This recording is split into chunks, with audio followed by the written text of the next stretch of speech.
Hey guys, Ben here and welcome back to another video. Today we're talking about a brand new DC TV show that has just been announced by DC Studios, and we've also got a brand new update and big updates at that for the first DCU show. So if you do go on to enjoy the video, please be sure to leave a like and a comment and subscribe and turn on notifications so you don't miss any future videos later this year. Okay, so first things first, let's talk about that brand new DC TV show that has just been confirmed. We're talking specifically about Blue Beetle. Now, obviously Blue Beetle, the film, didn't do super well, but a lot of people liked it, and James Gunn has previously said he would love to keep the actor on board and have him in future projects. Now, that hasn't been confirmed yet, but what has been confirmed is that Blue Beetle will be continuing in the DCU, but in animated form. There is going to be a Blue Beetle animated series that is coming sometime in the next couple of years. So this is in the works right now as DC plots its next chapter for the superhero franchise. And obviously we know DC is trying to go big with animation as well as live action, and we know all the DCU projects, whether it's animated or live action, have the possibility of crossing over, you know, in between mediums, which is absolutely great. So let's go ahead and read this article. It's come from Deadline, and then after this we'll go into the other piece of information that we have in regards to Creature Commandos. You all are definitely going to want to stick around for that because it's really interesting. So in an exclusive from Deadline, Warner Brothers Animation and DC Studios are looking to continue telling Blue Beetle stories via an animated series currently in development.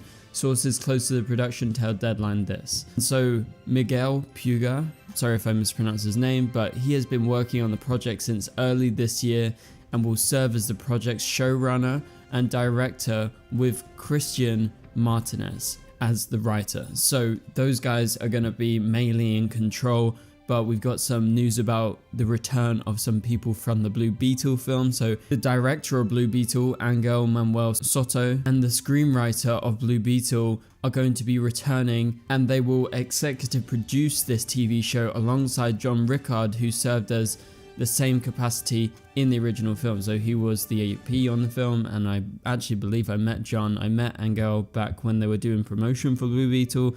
Those guys had a lot of ideas about continuing the Blue Beetle story when I was talking to them in real life, and I know that with them as the EPs, as you know, the overseers of this project, I think they can guide it in a way that fans are really going to be into this Blue Beetle world and this TV show that they are developing. It's a shame that Angel is not the director, but at least he's executive producing it, and so it does link into that film. It's not separate, it is, you know, ultimately a continuation, but just in animated form.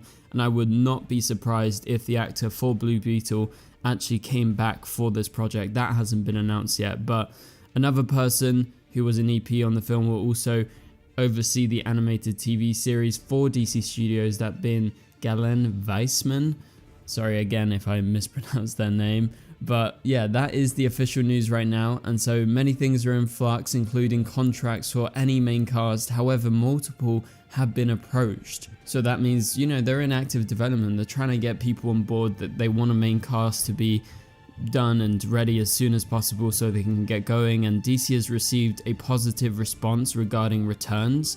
So regarding returns of certain actors who were in the Blue Beetle film, and so Deadline understands the animated series will build on the movie developed under the DC Studios previous regime, but will divert from the telling the same story that was told. Instead, the show will create its own story, which in success could potentially lead to a return to the big screen for Blue Beetle. That's what they are hearing. So I'm happy to hear that they are considering returns and they are reaching out to certain people, and they've got a positive response so far.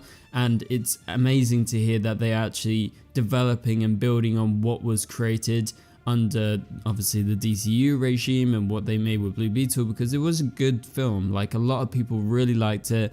It was very solid, so it kind of had a good foundation, and I think they are smart to continue with the same creators. And yeah, it's fine to involve some new people, like the writers and directors are different in this project, but that's because it's TV form. That's not to say that the director of Blue Beetle is going to have no say over this TV show. Well, he will do, because executive producers have a say in TV, more so than an executive producer does in films. So that is all the news that we've got in regards to the Blue Beetle TV show. It seems this has been in development for a while and now it's just finally coming out, but yeah, they're looking to continue the Blue Beetle storyline. They're continuing, you know, what they set up before, and it's great that it's switching over to animation because I think that relieves it of a little bit of pressure. There was a lot of pressure going into the Blue Beetle film at the time, and that's because obviously it wasn't going to perform very well at the box office just based on the other DC films that released in the same year, being Shazam and The Flash, and Blue Beetle came after. Those films did not do well at all, and so Blue Beetle was just put in a weird situation where its cast couldn't go out and promote the film because it was during the writer's strikes and the actor's strike and everything like that. So it was tricky for them to actually promote Blue Beetle properly, and I think it was just a victim for the time that it came out. So by creating a TV show and moving it to animation, that removes a little bit of that pressure because they have more freedom to get creative with it, to introduce interesting new storylines. That doesn't necessarily have to work for live action because the promise right now is just for certain characters to continue over. It doesn't necessarily mean all the stories and the craziness that they can do in an animated show that's going to be harder to pull off in live action has to be, you know, continued afterwards. So I'm really looking forward to this Blue Beetle TV show. Let me know in the comments down below how excited are you, and you can check out the article for yourself by clicking the link in the description. Okay, so let's move on to the next main topic, and this is all to do with the first DCU project, the very first DC TV show coming from James Gunn and Peter Safran's new universe, and that is of course Creature Commandos. So it's been officially announced that Creature Commandos will be officially available to stream on Max in December this year, so December 2024, and that is going to be the very first DCU project that is released. It's been confirmed that it's coming out in December 2024, so we're in June right now. I mean, that's not so far away. Like, we will get a good glimpse into Creature Commandos at some point in the near future, and that's because they have to promote the show. Obviously, it's coming to Max, it's accessible to those of you guys who live in America, it's accessible, I believe, to some people in Europe, but it's kind of hard for us in the UK to get access to anything HBO. It just doesn't exist here. But I look forward to it, and I hope there is a way for all of us to watch it around the world.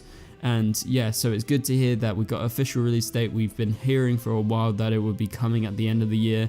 Doesn't give us a specific release date again, and I think that's just because Warner Brothers doesn't want to kind of back themselves into a corner where they say, oh, it's going to come out December 23rd, just before the holidays, because I believe they're still animating the show right now. They're doing the finishing touches, that is true. That's what we've heard for a long time, that it is a fair ways into being finished. Like, it's more close to finished than not. And so yeah, I think the animation is definitely going to be great right at this point, but I think they don't want to kind of put that pressure on the team behind it, the animators, to get it in for an exact date. So I think that's why they're holding back for now. But we heard more news about Creature Commandos because James Gunn attended the Annecy Film Festival recently, and he said the new series picks up directly after our Peacemaker Season 1 finale, which leaves Waller with her hands tied operationally, meaning she is no longer able to get away with putting human lives on the line to carry out her morally questionable missions. Instead, she recruits a ragtag band of misfits, not unlike the Suicide Squad and Peacemaker, and so it's a team full of monsters, full of creatures. You can see that on the screen with the Creature Commandos image. Obviously, you do have Rick Flag Sr., who is the one human there, but you've got like Frankenstein and like all these weird monsters, and you know, I think the team looks interesting, and I think the way that they're going to go around creating this kind of new Suicide Squad but full of monsters is definitely going to work in animated form, because as I said with Blue Beetle, you can go crazy with animation, and I believe Creature Commandos is going to be quite bold when it comes to what it does, because essentially this is an animated Suicide Squad show. It's got Waller in it, but it's even crazier because it's just not humans, and obviously in live action it's a little bit more tricky to do those convincingly. But it's interesting to hear that it picks up directly after Peacemaker season 1 and the finale, because that means you're going to pick up in animation right after where we left Peacemaker season 1. So you'll probably see Waller in one of the opening scenes, and she will be going around recruiting these people, probably with the help of Rick Flag Sr. And we've also heard it's going to be hard R, according to James Gunn. That was said a while ago, and I think that means it's going to be dark, it's going to be brutal, kind of like the Suicide Squad was. It was pretty brutal at times, quite gory. I believe you're going to see that in Creature Commandos, and with the missions that Waller sends them on, it's definitely going to be very dangerous, and a lot of them are going to get picked off one by one. You saw in the Suicide Squad how pretty much anyone could die at any point, and so none of them are safe, especially because none of them are like proper big DC characters. Like, you can't kill Superman off and not eventually bring Superman back. You can't kill Batman off. It would just be stupid, right, if you were trying to build this universe. So we've heard a lot of these characters will cross over, and also according to some people who went to the Annecy panel, apparently some Creature Commandos characters have the potential to potentially be in Superman, according to Nexus Point News. I don't know the ins and outs of all of that, but obviously take it with a grain of salt. But if I'm taking a guess as to who it could be, it's more than likely going to be probably Amanda Waller, and that's it. So that wouldn't be like a revolutionary crossover or something. I think that's a pretty reasonable thing to assume. We all know how obsessed James Gunn is with Amanda Waller, with the Suicide Squad characters. I believe they're going to be a big part of the opening of the DCU with Creature Commandos, with the next season of Peacemaker, with the Waller show. He's clearly obsessed with those characters and, you know, the kind of morally grey areas that they can go into. And that's just because of how James Gunn is interested in like outsiders and those types of stories that are a little bit on the edge. And so, yeah, it would be great to see some other characters appear in live action afterwards. We know Rick Flag Sr. is going to be appearing in Peacemaker season 2, so that will be presumably your first crossover. I don't know when Peacemaker season 2 is supposed to come out. It depends if it comes out before Superman or not, to see if that is the first, you know, live action crossover. But yeah, that pretty much does it for this video, guys. If you enjoyed the video, please be sure to leave a like and a comment so you can help this video get out there. Also subscribe and turn on notifications so you don't miss any future videos. We're uploading daily right now, so go check out all the recent videos. But for now, you can watch my latest video by clicking on the top right corner of the screen. So for now, I'll catch you guys later. Goodbye.